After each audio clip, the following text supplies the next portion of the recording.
Regardez ça les gars, comme par hasard. Vous voyez la saison dernière, il y a tout le monde qui critiquait le piège du hors-jeu du Barça, les frères. Tout le monde disait que c'était ridicule, que ça servait à rien, que c'était risqué.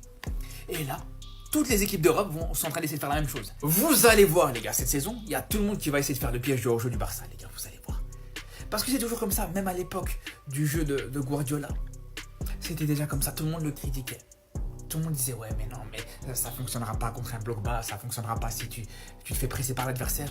Et au final on s'est rendu compte sur les années qui ont suivi, même encore aujourd'hui les frères, tout le monde essaie de copier le jeu de Guardiola. C'était déjà le cas à l'époque de Cruyff, tout le monde prenait Cruyff pour un fou. Et juste derrière on a vu à quel point ça a influencé le football moderne. Mais ça à la limite j'ai envie de vous dire ça me dérange pas, on va dire c'est une bonne guerre. Mais là où ça va me déranger par contre, je vous le dis tout de suite les frères, c'est tous les pseudo-journalistes, commentateurs, tous les... qui t'ont critiqué le jeu du Barça et qui se sont moqués du piège du hors-jeu du Barça. Mais quand ça va être d'autres équipes qui vont le faire, ça va être du génie. Waouh, incroyable, magnifique, c'est le football qui avance, le football moderne. Voilà, vous allez voir les gars, je vous préviens les frères, c'est comme ça que ça va se passer. Les gars, regardez l'entraînement de Tottenham. Regardez ce qu'ils apprennent à faire. L'influence Hansi Flick, les gars, ça commence. C'était sûr que ça allait finir par copier, les gars. Ça apprend le piège du hors-jeu comme le Barça. Hansi Flick a matrixé l'Europe, ça commence. Ce système du piège de hors-jeu que Flick a instauré expose l'équipe à se prendre de nombreux buts. Mais jouer aussi haut expose l'équipe d'en face à se prendre aussi beaucoup de buts. Et ça, faut en mettre plus que les adversaires s'ils t'en mettent pas hors-jeu. C'est ce que le Barça de Flick a réussi à faire la saison dernière avec 139 buts marqués en 45 matchs, toutes compétitions confondues. Donc je me pose la question, est-ce que Tottenham est prêt à encaisser des buts parce que certains ne seront pas hors jeu forcément comme le Barça l'année dernière? Et est-ce qu'ils ont les joueurs pour en mettre beaucoup plus comme le Barça l'a fait? 2015-2016, 2016-2017, 2017-2018, 2018-2019, 2019-2020, 2020-2021, Europa League 2021-2022, Europa League 2022-2023, 2023-2024, 2024-2025, 2014-2015. Il y a une hypocrisie sur internet que je déteste, c'est que lorsqu'il faut vanner le Barça et dire que ça fait 10 ans qu'ils n'ont pas gagné la LDC, il y a du monde.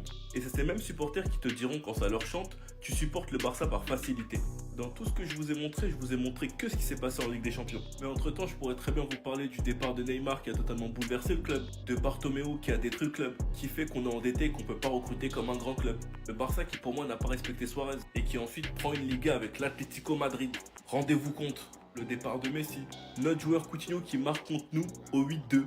Griezmann qu'on a payé hyper cher et qui finalement a flop et est parti à un prix ridicule à l'Atlético. Dembélé qu'on a lui aussi payé hyper cher, qui au Barça a flop, manqué de sérieux, est parti au PSG pour un prix ridicule, actuellement favori numéro 1 au Ballon d'Or et il a remporté la LDC. Bilbao qui nous fouette l'année dernière et gagne la Coupe du Roi, et qui nous climatise 2 étés d'affilée au Mercato. J'ai même pas envie de vous parler de la saison 2021-2022. Et la petite cerise sur le gâteau, sur les 10 dernières années, j'ai vu mes rivaux remporter 5 Ligues des Champions. 5! Je sais qu'il y a des clubs dans des situations pires que nous et que sportivement le Barça est de retour et brillera en Europe. Mais pour ces 10 dernières années, je laisserai personne me dire que supporter le Barça c'était la facilité. Et je pense qu'avec tout ce que je vous ai énuméré, sans même parler de tout, vous réfléchissez un peu plus. Enfin bref, sinon vous les gars, vous en pensez quoi? Rendez-vous sur la personne, on s'ennuie. Regardez, on dirait bien que Bellingham a volé la célébration de quelqu'un. J'ai pris le TikTok pour vous montrer. Regardez. Regardez la petite célébration là. Regardez. Bellingham, viens t'expliquer. Viens t'expliquer, Bellingham. Viens t'expliquer.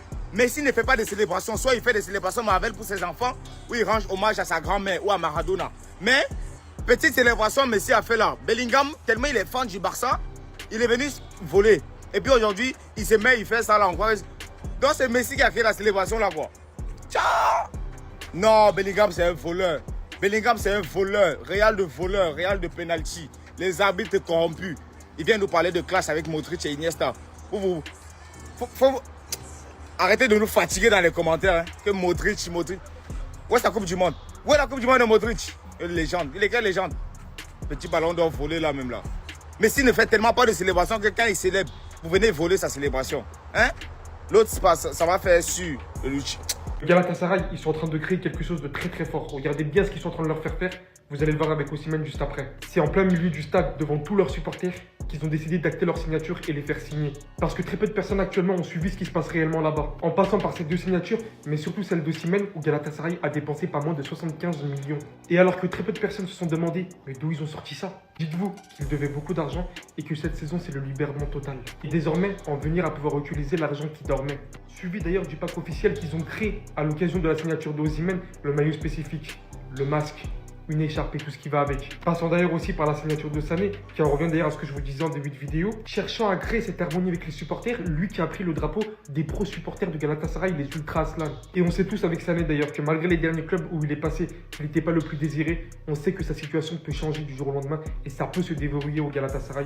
D'ailleurs en passant le maillot, il est complètement magnifique, j'ai pas les mots. Et dites-vous qu'ils ont tellement les crocs que ce mercato réalisé est tellement dans l'exigence totale. C'est alors que les supporters criaient Ederson, le gardien de City, que le dirigeant a littéralement répondu: nous avons 3 gardiens qui nous intéressent, ils ne connaissent pas leur nom.